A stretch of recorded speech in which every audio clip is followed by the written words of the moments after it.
favor? Cómo no, mi nombre es Ricardo Caputo, soy licenciado en Geología, soy el director del Museo de Ciencias Naturales Carlos Darwin de Punta Alta y bueno, además de eso realizo diversas actividades profesionales relacionadas con el medio ambiente, con problemas de suelos, con minería, siempre dentro del ámbito de la Municipalidad de Coronel Rosales y de la provincia de Buenos Aires. Perfecto, quizás es la persona indicada para preguntarle cuál es el efecto negativo que el paso de vehículos todoterrenos produce sobre la costa, sobre playas, sobre médanos, sobre áreas sensibles.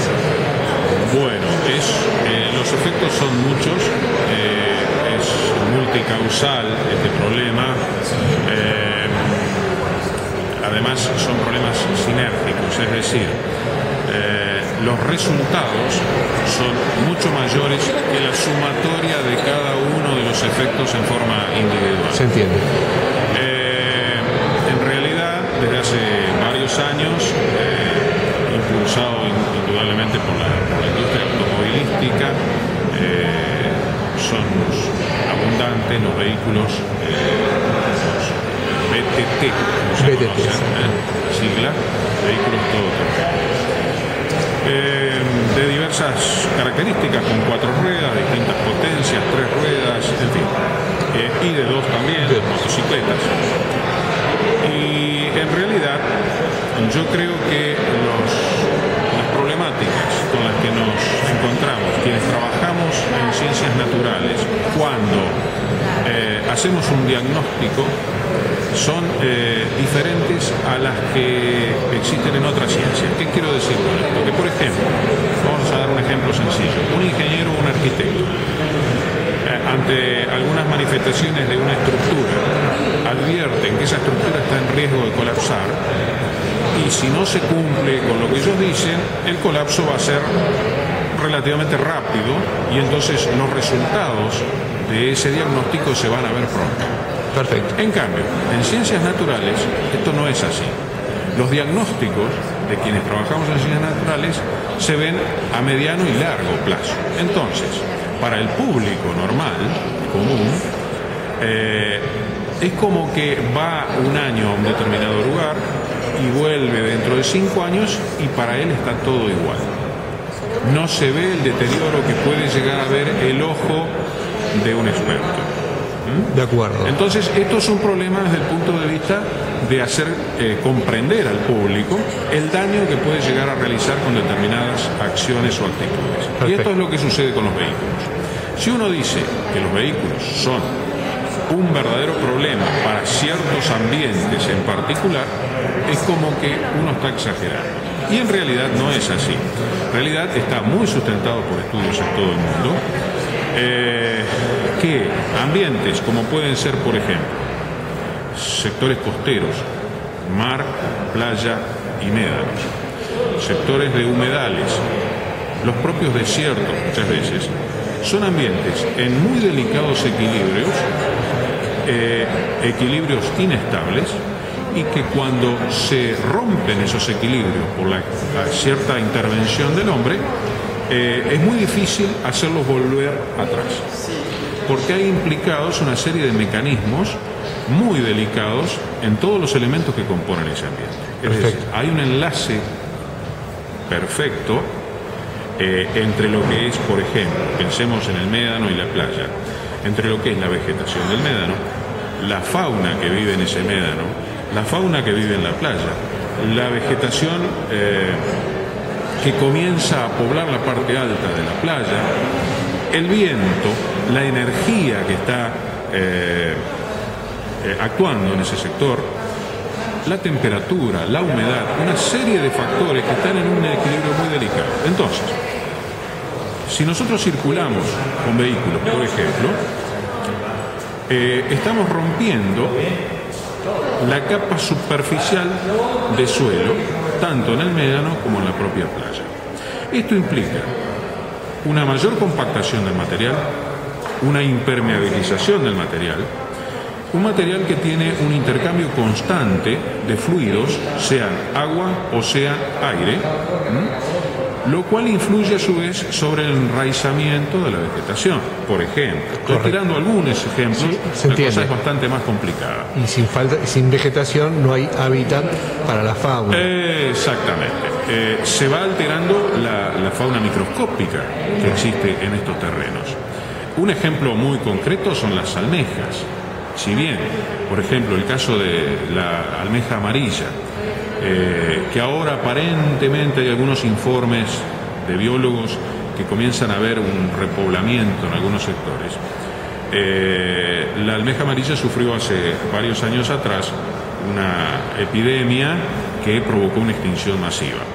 Pero es indudable que el tránsito de vehículos por la playa no puede provocar otra cosa que no sea daño en un sector poblado por este animal. Claro, por aplastamiento. Por aplastamiento, porque tapa los sifones, por una serie de circunstancias. Entiendo.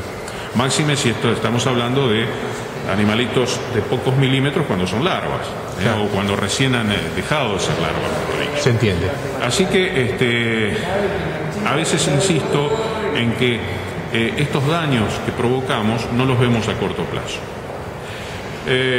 Recuerdo, por ejemplo, bibliografía que menciona que en desiertos en Mojave, en Estados Unidos, y en Israel, todavía subsisten huellas de vehículos militares, de tanques, utilizados en maniobras militares hace más de 50 años. Y esas huellas todavía están. De modo que el ambiente evidentemente ha reaccionado muy lentamente por las condiciones particulares que debe haber en ese lugar, y todavía no ha podido subsanar esas cicatrices. Es un ejemplo de lo que puede llegar muy gráfico, por supuesto. Exactamente.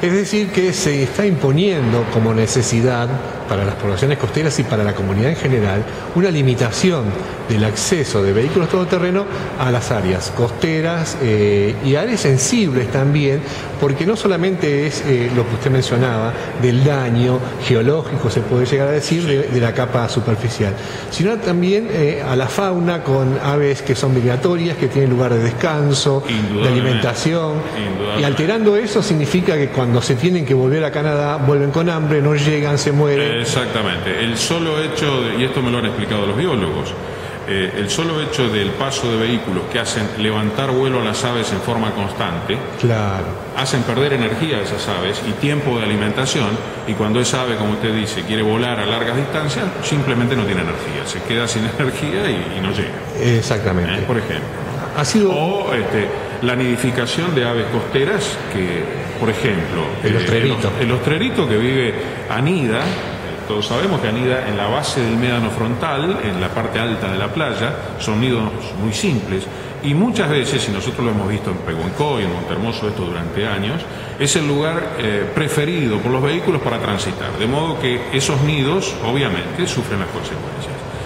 Y después lo que sí me interesaría mencionar es que después del cierre que se hizo en la playa entre Pehuencoy y Montehermoso para proteger el yacimiento de huellas fósiles de Pehuencoy, nosotros en corto plazo, en el término de un año, hemos notado un cambio, pero muy notable, en las condiciones de la playa.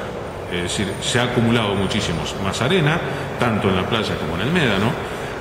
Se ha comenzado a ver vegetación en la parte alta de la playa que antes no estaba, y se ven aves en gran cantidad, han vuelto. E inclusive los guardaparques hasta han llegado a ver huellas de puma, cosa que en otro momento era absolutamente imposible de ver.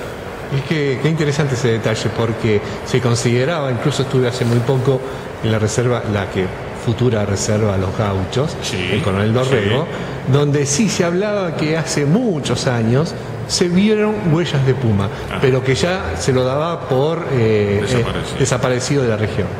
No, acá lo han detectado los guardaparques con las huellas. Quiere decir que se está recomponiendo lentamente ese hábitat natural. Sí, lo que nos llama la atención a nosotros es que es mucho más rápido de lo que nosotros suponíamos que podía ser esa recomposición. Un año en estas cuestiones es muy poco tiempo, claro. Y sin embargo nosotros a simple vista ya notamos las diferencias. Por supuesto, a costa de que mucha gente se ha enojado con esto, gente que estaba acostumbrada a transitar libremente por esos sectores con sus vehículos, y no llega a comprender, por esto que yo explicaba antes, de los plazos, ¿no? Pero bueno, lamentablemente es así. Es indudable que el circular en estos vehículos provoca una serie de estados placenteros, podríamos decir, que es muy lindo, no hay duda de eso, pero lo que tenemos que pensar es en la limitación del tránsito a determinados lugares, de la misma manera que se hace con la caza o la pesca, que está prohibida en algunos lugares y permitida en otros. Perfecto. La conclusión es: no hay que perder tiempo, hay que actuar ya. Sí, yo creo que sí, es indudable. Le quedo muy agradecido, que tenga buenos días. Muy amable. Gracias, muy amable. Muchas gracias. Realmente muy